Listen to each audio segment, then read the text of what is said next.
할렐루야. 말씀이 좀 깁니다마는 오늘 주신 말씀을 중심으로 해서 구원의 재발견, 환희의 감사라고 하는 제목을 갖고 예배되고 준비된 하나님의 은혜를 함께 나누고자 합니다. 사랑하는 성도 여러분, 인간이 모든 동물들보다도 가장 고귀한 존재다 라고 생각하는 이유가 무엇일까요? 왜 인간이 다른 동물들과 같이 아니하고 가장 고귀하고 가장 가치 있는 존재라고 우리가 말을 하게 될까요? 왜 그럴까요? 인간이 가지고 있는 이성 때문에 그렇습니까? 정신?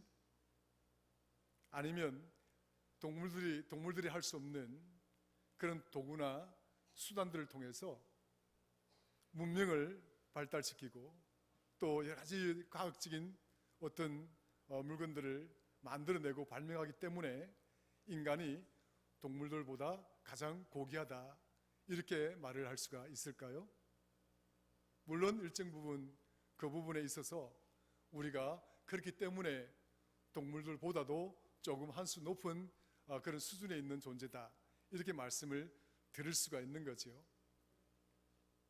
그렇다고 해서 우리가 그런 이성적인 존재고 정신이 있고 또 그런 어떤 수단이나 도구를 가지고 어떤 문명을 발전시켜 나간다고 하더라도 그것 가지고 동물들보다 높은 존재다, 고귀한 존재다, 가치 있는 존재다 이렇게 말하기는 애매한 것 같아요. 왜냐하면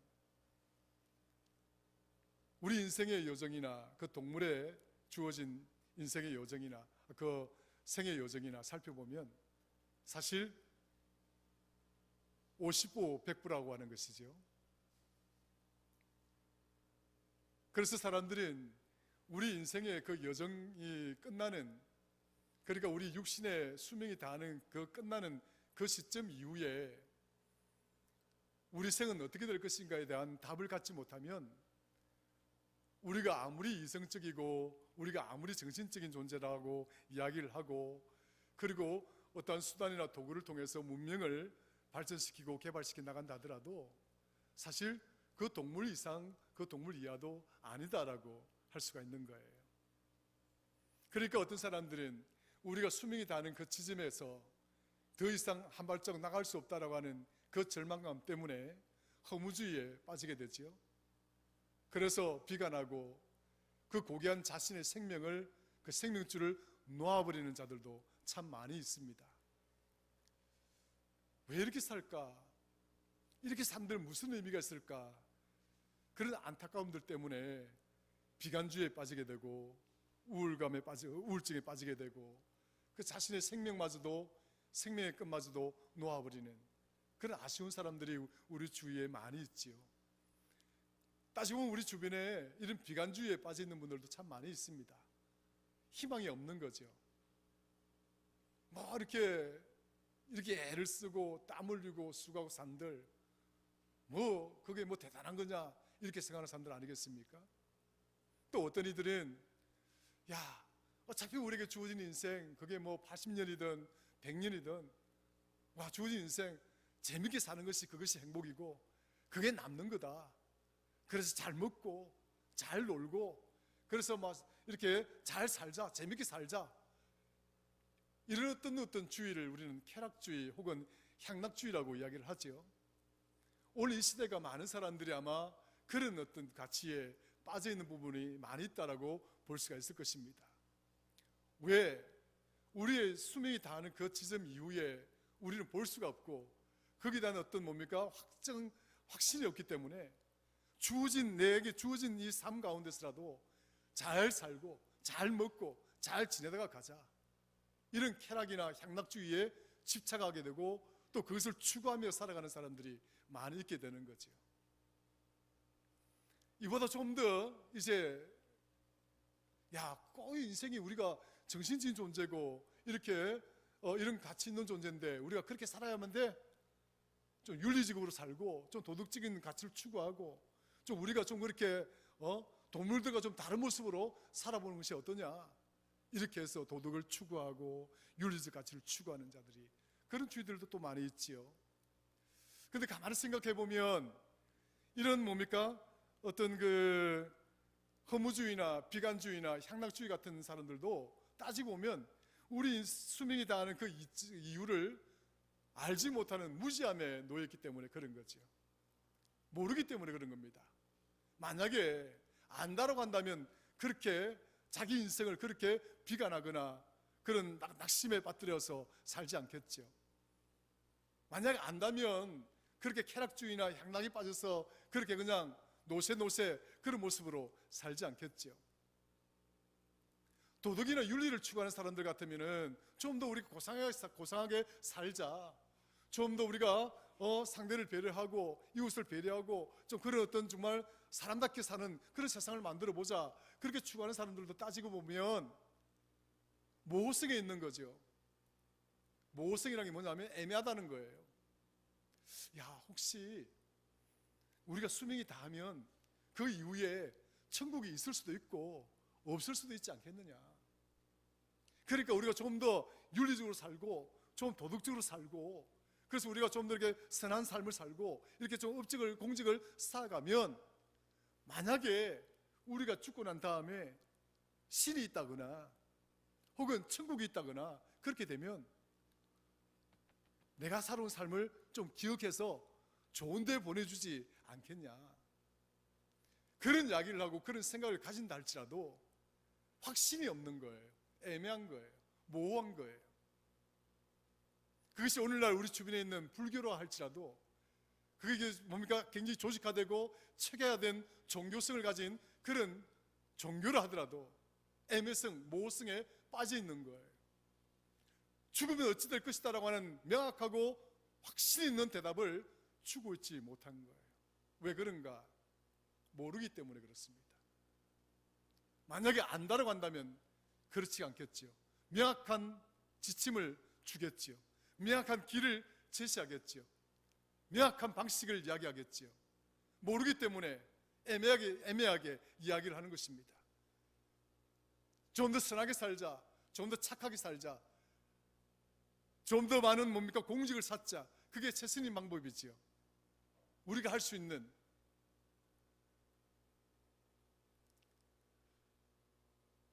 시편 14편 1절에서 3절까지 말씀을 보면 이런 말씀이 나옵니다. 어리석은 자는 그 마음에 이르기를 하나님이 없다 하도다. 그들은 부패하고 그 행실이 가증하여 선을 행하는 자가 없도다.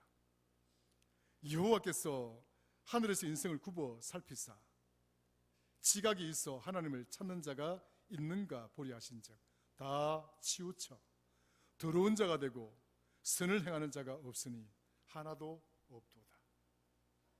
그러니까 하나님 보시기에는 저들이 어떤 식으로 살든지 간에 지각이 없는 거예요. 깨달음이 없는 거예요. 무지함에 빠져 있는 거예요.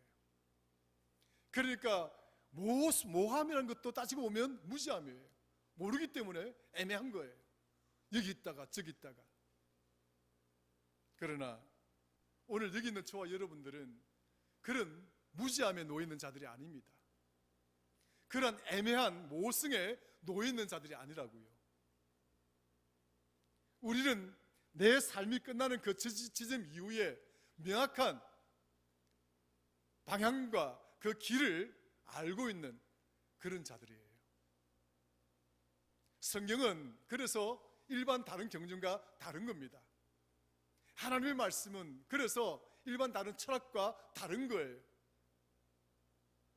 철학은 끊임없이 의문을 제기하지만 답을 주지 못하고, 다른 종교에서는 끊임없이 이런저런 공덕을 이야기하지만 명확한 지침을 줄 수가 없는 거예요.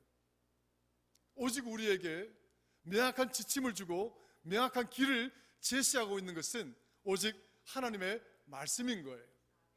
여러분들 세상에 나가서 수많은 책들을 한번 들여다보십시오. 그리고 이 교회 밖에 있는 사람들의 많은 이야기들을 들어보십시오. 저들에게 명확하고 분명한 것이 어디에 있는가? 명확하고 분명한 것이 없습니다. 애매하고 모호하고 모르거나 그냥 막연하거나 사랑하는 여러분, 여러분들이 어떤 일을 계획하고 구상한다 할 때 그 막연하게 그냥 일을 추진하기를 원하십니까? 내가 어떤 사업을 하나 구상을 하더라도 계획을 잡아서 뭔가 분명하고 명확한 지침을 따라서 그 사업을 행하기를 원치 않아요? 교회 안에서 어떤 행사를 치르고자 할 때 그 행사 하나도 뭐예요? 그냥 막연하고 될 대로 되겠지, 이것보다는 적어도 기본적으로 어떤 지침을 잡아서 그 방식대로 움직여야 되지 않겠어요? 그래야 우리가 원하는 목적지에 도달하고 우리가 원하는 그 목적을 성취할 수 있지 않겠어요? 근데 우리는 이 내게 주어진 이 생명이라고 하는 것이 천하보다 더 귀하다고 이야기하고 세상의 그 어떤 것과도 바꿀 수 없다고 이야기를 하면서도 내 인생 이 자체를 갖다가 이렇게 모함 속에다가 내어 던져두고 이런 무지함 속에 내어 던져주고 내 인생을 내어 맡긴다는 것이 우리가 얼마나 어리석고 바보 같냐고요. 그러니까 하나님이 우리에게 이 주신 이 말씀 속에서 주시는 이 명확하고 분명한 이 지침이 있고 길이 있는 이 말씀이라고 하는 것이 이런 모호하고 무지한 우리들에게 이것이 얼마나 큰 축복인가를 우리는 깨달아야 한다고요. 하나님의 말씀이 축복인 줄로 믿으시기를 주의 이름으로 축원합니다. 이게 얼마나 큰 축복인지 몰라요. 하나님의 말씀, 이게 정말 이게 좀 두꺼워 보이지만 그럼에도 불구하고 이 말씀 안에는 우리가 살아가야 될 길이 제시되어져 있고 그리고 우리가 수명에 다하는 그날 이후에 어떻게 될 것인가에 대한 것도 명백하게 설명이 되어져 있고 그리고 우리는 어떻게 하면 우리가 수명이 다하는 그 죽음 이후에 그 죽음의 다리를 어떻게 건너갈 수 있는가에 대한 구원의 주제도 우리에게 가르쳐주고 있는 거예요. 천하에 예수 그리스도 이름 외에는 구원을 얻을 만한 이름을 주신 적이 없다라고 주님은 말씀하셨습니다. 하나님은 예수 그리스도 외에는 구원을 얻을 만한 이름을 우리에게 주신 적이 없다. 주 예수를 믿으라. 그리하면 너와 너의 집이, 너의 가정이 구원을 얻으리라. 하나님이 세상을 사랑하사 이처럼 독생자를 주셨으니 누구든지 주를 믿는 자마다 멸망치 않고 영생을 얻으리라. 어디에서 이런 소리를 우리가 들을 수 있겠습니까? 어디에서 이런 명확한 우리 인생의 지침을 얻을 수가 있겠냐고요. 나는 길이요, 나는 진리요, 나는 생명이다. 나로 말미암지 않고는 하나님께로 갈 자가 아무도 없느니라. 진리를 알지니 진리가 너희를 자유케 하리라. 성도 여러분, 하나님의 말씀은 그만큼 우리에게 명료한 것입니다. 그만큼 분명한 것입니다. 그래서 저와 여러분들이 하나님의 자녀가 되었다고 하는 것이 이게 얼마나 큰 축복인가, 얼마나 감사해야 될 일인가. 여러분, 이 시간 하나님께 정말 감사하는 마음으로 우리 박수 한번 크게 치십시다. 할렐루야, 할렐루야. 너무 고맙고 감사한 일 아니겠습니까? 이 길을 가르쳐 주신 하나님, 그리고 이 죽음의 길을 건너가도록 하신 하나님, 그리고 내가 하나님의 그 나라의 천국에 살아가도록 하신 하나님, 얼마나 고맙고 감사한가요? 우리는 이러한 인생, 이러한 삶을 구원의 인생이라고 이야기합니다. 구원의 삶이라고 이야기합니다. 한번 따라 합시다. 구원의 인생, 구원의 삶, 네, 구원의 삶, 구원의 인생. 여기 안에 있는 저와 여러분들만이 누리는 인생입니다. 교회 안에 있는 사람들만이 누리는 인생입니다. 교회 밖에도 구원이 있다고 하는 그런 소리를 여러분 그냥 무시하십시오. 교회 밖에는 구원이 없습니다. 이 교회 안에 와야 하나님의 말씀이 선포되어지고 이곳에서 예배를 통해서 하나님과 화목하게 되고 그 화목함을 통해서 우리는 하나님이 나를 위하여 예배하신 그 구원을 얻게 되는 줄로 믿으시기를 주의 이름으로 축원합니다. 우리는 이러한 인생을, 구원의 삶을 살아가고 있는 거예요.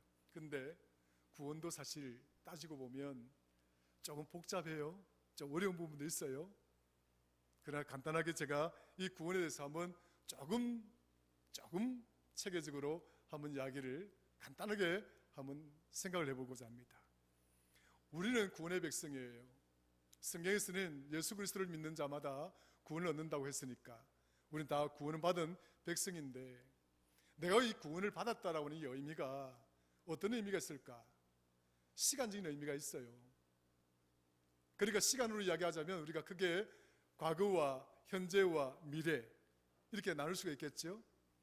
그럼 과거에 나의 과거, 그리고 나의 현재, 그리고 나의 미래, 구원받은 성도의 과거, 구원받은 성도의 현재, 구원받은 성도의 미래 생각해 볼 수가 있는 것이죠. 여러분 지금 예수 그리스도를 믿는 건 아니잖아요. 여러분들 지금 예수 그리스도를 믿고 구원받은 것이 아니잖아요. 각자에게는 뭡니까? 예수 그리스도를 만난 그런 경험들이 있습니다. 그 때가 있고요. 시간이 다 다르지요. 그 시간이 어땠든 간에 내가 예수 그리스도를 만났던 그때는 바로 뭡니까? 구원의 은혜가 내게 임했던 때였었어요. 그게 과거의 어느 시점이겠죠. 옛날의 어느 시점에 예수님을 만난 그때에 그 은혜가 뭐예요? 칭의라고 이야기합니다. 하나님께서 믿음으로 말미암아 구원을 주신 사건이에요. 여러분들이 예수 그리스도를 믿었다라고 하는 그 믿음 하나 때문에 하나님이 뭡니까? 허물이 많고 여러 가지 잘못이 많고 부족한 것이 많음에도 불구하고, 그래, 내가 그래도 예수 그리스도 안에 길이 있다는 걸 알고 주님에게 생명이 있다는 것을 알고 예수 그리스도를 주라고 이제 네가 받아들였구나. 그래, 내가 그 믿음을 보고 내가 너를 의롭게 여겨주구만. 내가 너를 의롭게 여겨주마. 이것이 칭의예요. 여러분들이 예수 그리스도를 믿는 그 순간부터 하나님께서 여러분들을 의롭게 여겨주셨는 줄로 믿으시기를 주의를 축원합니다. 이것이 칭의예요.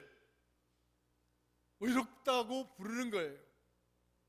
내가 의인이 되었다라고 이야기하는 것은 여러분들 스스로가 의로워서 의롭다가 의롭게 되어진 것이 아니에요. 하나님이 그럼에도 불구하고 너는 의인이 되었다. 이 사건을 무슨 사건이라고 이야기합니까? 중생의 사건이라고 이야기합니다. 다시 태어난 인생,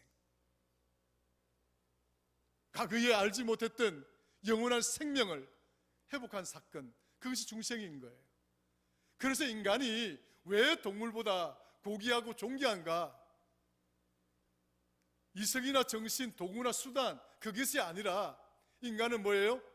거룩성의 존재이기 때문에 그렇습니다. 인간이 거룩함의 존재이기 때문에 동물보다 다른 거예요. 동물보다 가치 있는 거예요. 동물보다 존귀한 거예요. 하나님이 인간을 만드시고 인간에게 주신 최고의 인간을 만드는 그 형세 최고의 모습은 뭐냐면, 그 방침이 뭐냐면 우리 안에 하나님의 형상을 새긴 거예요. 한번 따라 하십시다. 하나님의 형상. 할렐루야. 하나님의 형상, 그것이 하나님의 거룩성이에요. 우리 안에 이 하나님의 형상, 이 거룩성이 없다고 한다면 우리는 그 동물 이상 동물 이하도 아니에요. 그러나 우리가 이 동물보다도 더 귀하고 존귀하다라고 하는 그 의미는 우리 안에 무엇이 있다고요? 하나님의 형상. 우리 안에 무엇이 있다고요? 하나님의 거룩함이 있기 때문에 그런 거예요. 성도가 되었다라고 하는 이 의미, 여러분들이 구원을 받았다라고 하는 이 의미는, 그래서 내가 예수 그리스도를 믿었다라고 하는 이 의미는 내 안에 거룩성이 회복되어졌다라고 하는 거예요. 하나님의 형상이 회복되어졌다는 거예요. 무너지고 깨뜨려지고 흩어졌던 하나님의 형상이 새롭게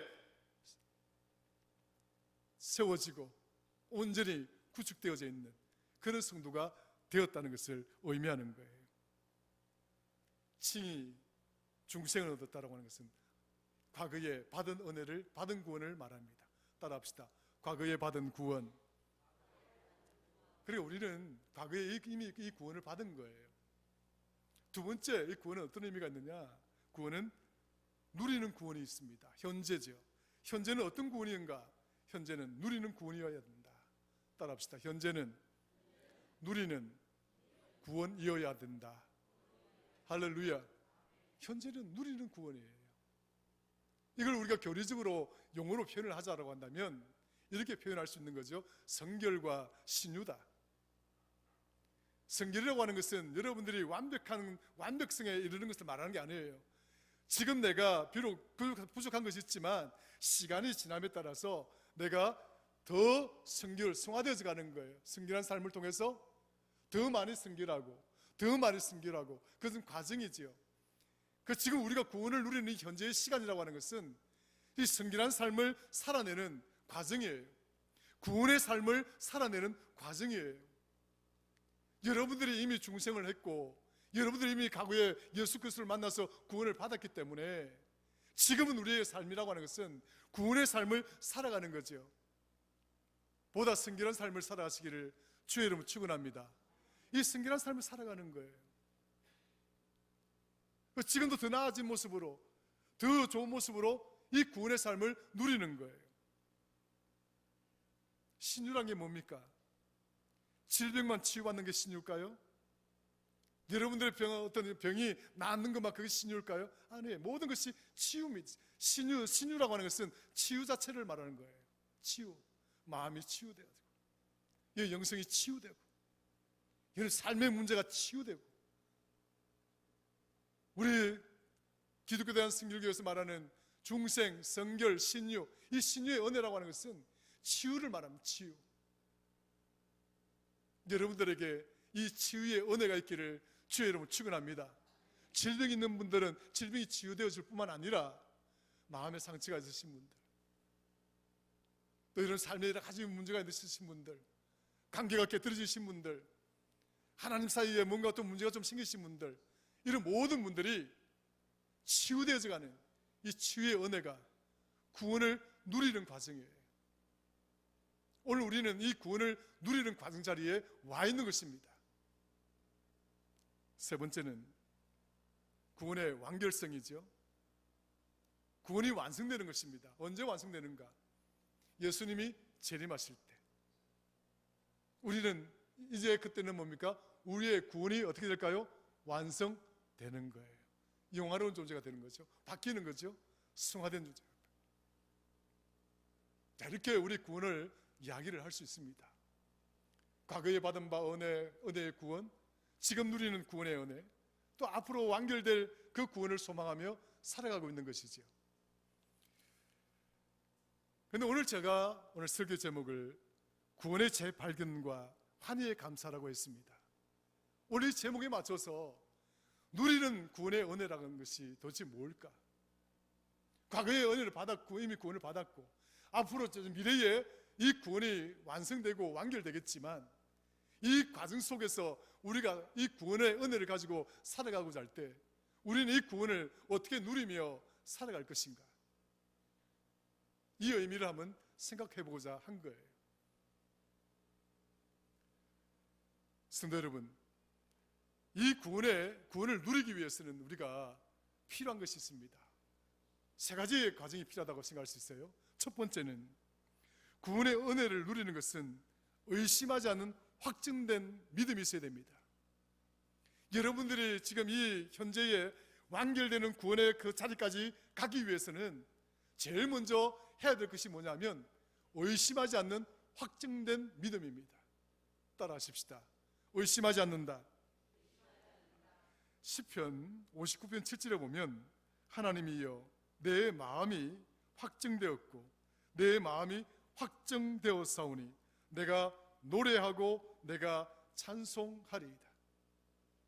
하나님이여, 하나님이 나를 구원해 주셨다라고 하는 것, 하나님이 나를 하나님의 백성으로 삼아 주셨다라고 하는 것, 하나님이 나를 하나님의 자녀로 삼아 주셨다라고 하는 것, 그것을 내가 확정하고 또 확정하오니 내가 하나님의 이 구원을 노래하고 이 구원을 찬송하리이다. 하겠습니다.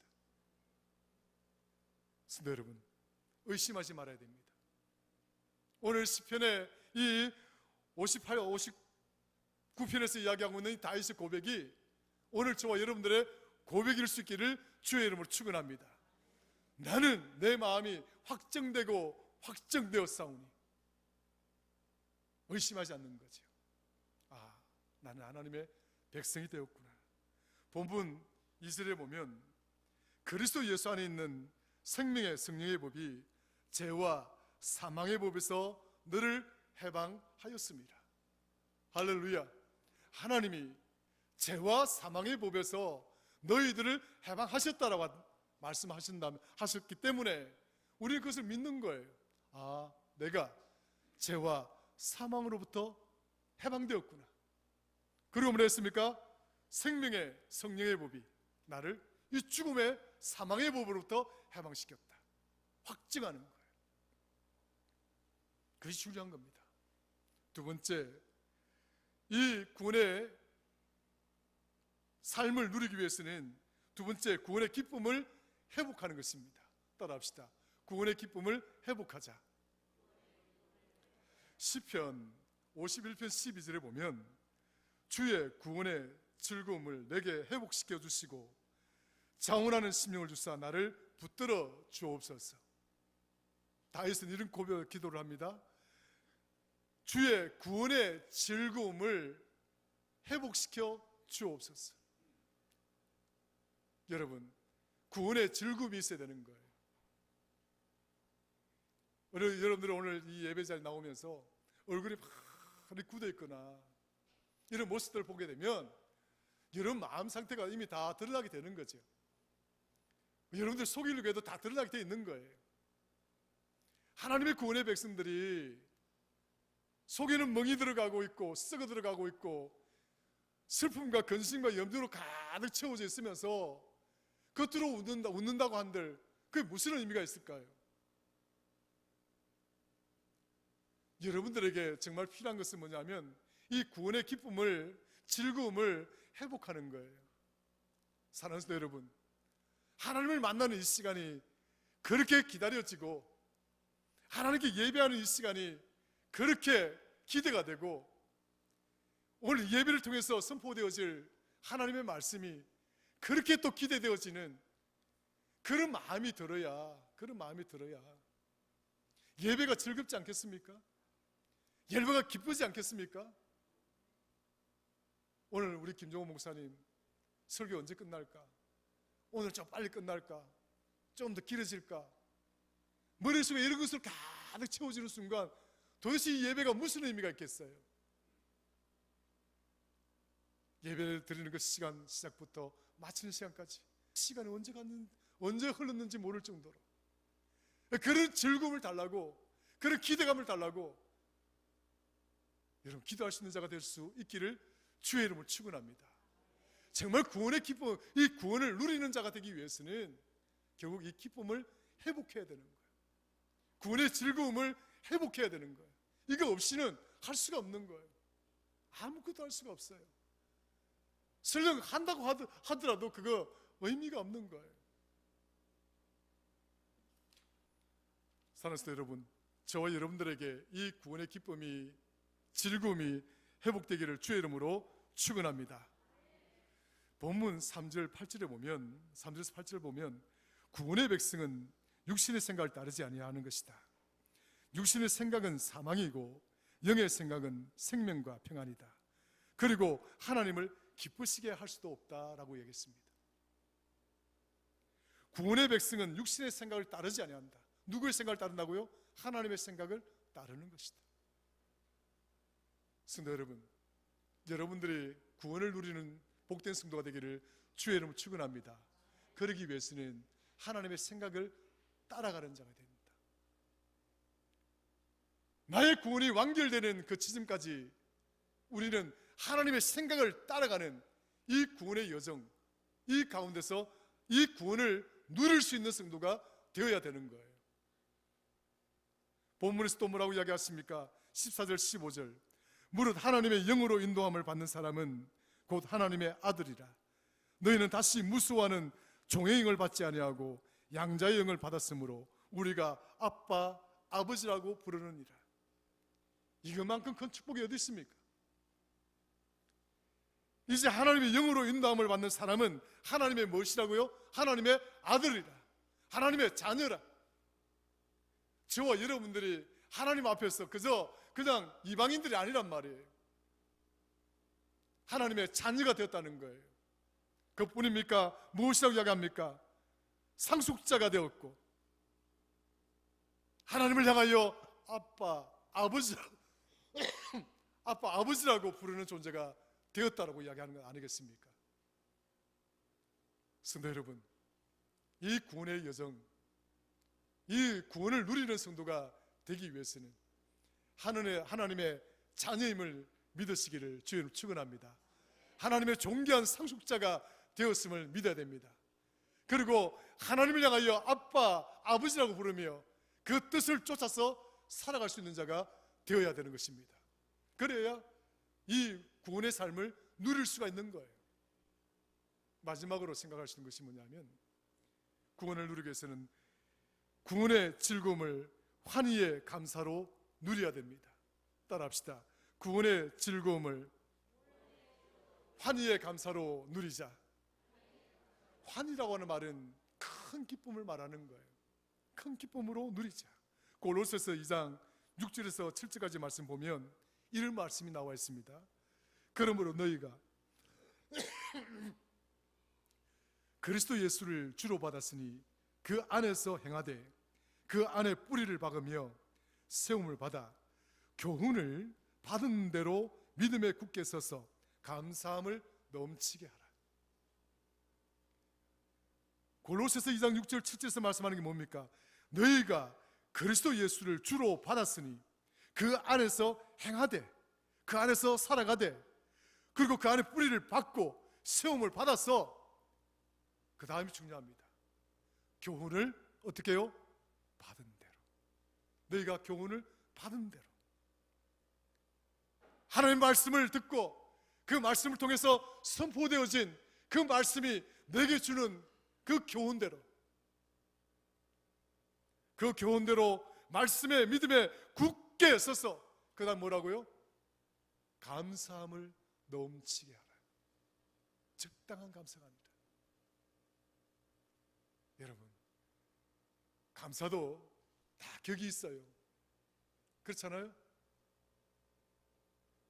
우리가 세상 살면서 사람들 만날 때 여러분들이 보이는 그 감사의 태도 다 격이 있어요. 여러분들 기준이 다 있다고요. 김 목사도 기준이 있겠지만 여러분들 다 기준이 있어요. 어떤 이에게 이만큼 받으면 나 이만큼 감사할게, 다 기준을 가지고 살아간다고요. 그렇지 않습니까? 그러나 우리가 받은 이 구원의 이 감격, 이 구원의 이 놀라운 축복은요, 그 무엇과 비교할 수 있는 게 아니에요. 여러분들 그냥 적당하게 이렇게 할 수 있는 게 아니라고요. 정말 이 감사가 살아나기를 주의 이름으로 축원합니다. 이 감사가 살아나야 돼요. 이 구원의 감격이 살아나야, 이 구원의 감사가, 이 구원에 대한 감사가 여러분 안에 회복되어져야 이 구원의 삶의 여정을 우리가 누릴 수가 있는 거예요. 기쁨이 회복되어지고, 그것이 회복되어지면 여러분 삶 자체가 그저 감사의 삶으로 이어지게 될 줄로 믿습니다. 그래서 스스로 감사하는 자가 되기 위해서 예를 써야 된다고요. 하나님, 내 감사가 어느 정도인지 늘 점검하면서 이거 부족한데 하나님 더 많이 감사할 수 있는 자가 되게 해달라고 기도하셔야 된다고요. 기쁨과 감사가 있는 사회의 삶은요 달라요. 김 목사가 얼굴 펴라 안 해도 얼굴 다 펴고 있습니다. 기뻐하라 소리 안 해도 다 기뻐하고 있습니다. 그렇지 않겠어요? 화를 내지 말라고 해도 화를 안 냅니다. 낼 수가 없는 거예요. 말씀을 마치죠. 마치면서 간단히 한 말씀만 전하고자 합니다. 사탄의 갖고 있는 가장 큰 힘이 뭔지 아세요? 사탄의 이름이 뭔지 아세요? 사탄 그 의미가 뭔지 아세요? 프로시큐터 혹은 세퍼레이터 이래가지고 고소자, 분리자, 이간자입니다. 이 사탄이 무엇을 통해서 이간시키느냐? 누구와 이간시키기를 원하느냐? 하나님과 우리 사이를 이간시키기를 원하는 거예요. 하나님이 기뻐하라 그러면 사탄은 뭐예요? 화를 내게 만듭니다. 하나님이 감사하라고 이야기하면 사탄은 뭐예요? 오히려 불평하게 만들고 원망하게 만듭니다. 오늘 이후로 여러분 삶의 자리의 조건들, 상황들을 유심히 살펴보십시오. 그것들이 얼마나 나에게 불평하게 만드는지, 그런 조건들이 얼마나 나로 하여금 하나님을 이간질하게 만드는지, 사소한 것들, 조그만 것들 화가 나죠. 치밀죠. 부부관계도 마찬가지입니다. 여러분들 친구관계도 마찬가지예요. 내가 몇 번이나 말했어. 내가 누차 이야기했잖아요. 근데 왜 안 듣습니까? 이렇게 상황과 조건들이 여러분들 앞에 펼쳐지면서 감격의 이 구원의 삶, 큰 기쁨의 이 구원의 삶, 감사가 넘치는 이 구원의 감사의 삶을 살아가지 못하도록 사탄은 끊임없이 이간질하고 분리시켜 나갈 것입니다. 깨어있지 않으면 우리는 매 순간순간마다 넘어지게 됩니다. 성도 여러분, 깨어있는 자가 되셔서 오늘 저와 여러분들의 이 구원의 이 삶의 여정이 즐거움과 기쁨과 큰 감사가 넘치는, 환희가 넘치는 그런 성도의 삶이 되기를 주의 이름으로 축원합니다. 하나님 아버지 고맙고 감사합니다. 오늘 우리들에게 주신 말씀을 통해서 구원의 즐거움을 회복하기를 원합니다. 구원의 감격을 회복하기를 원합니다. 우리가 하나님 앞에 그 서는 순간까지 이 구원의 즐거움과 기쁨과 감사의 마음을 가지고 살아가기에 부족함이 없는 우리 성도들 되게 하셔서 우리 성도의 삶이 정말 축복이 되게 하여 주옵소서. 예수님의 이름으로 기도드리옵나이다. 아멘.